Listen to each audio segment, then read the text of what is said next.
detstve skladačky a kazety, bunkre doma v izbe a vonku, tiež bicykle a jazdy na nich.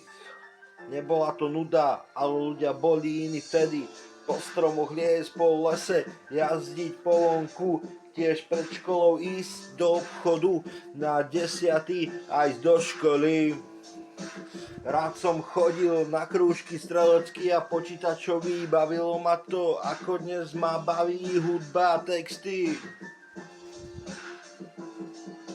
Vždy je lepšie ísť pomaly ako príliš rýchlo, no keď na stroji ideš príliš rýchlo, tak začni brzdiť.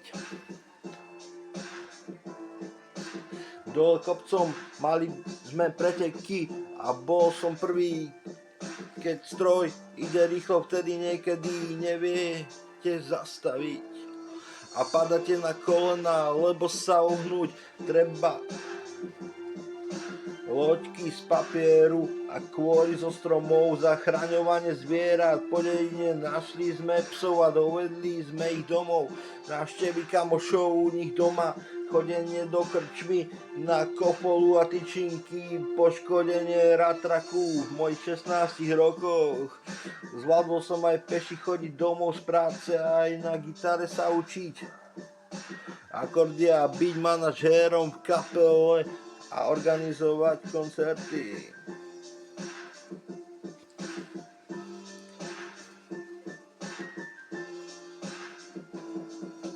Robili sme, čo sme chceli, neboli sme z toho bledí. Išli sme si stále svoje, aj keď mali sme pocit strachu. Išli sme si svoje, robili sme svoje, nemali sme s nikým problém.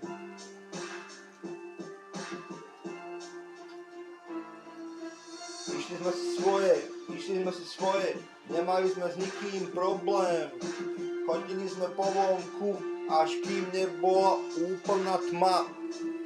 Až úplná tma, až hviezdy na oblohe žiarili, tak sme sa na nich ani nestihali pozerať.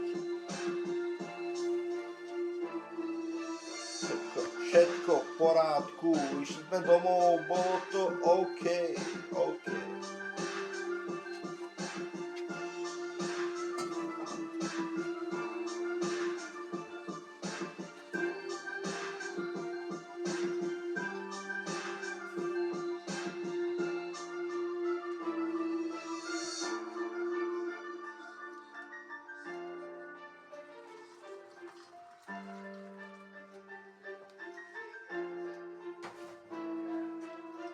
Z práce som chodil peši domov.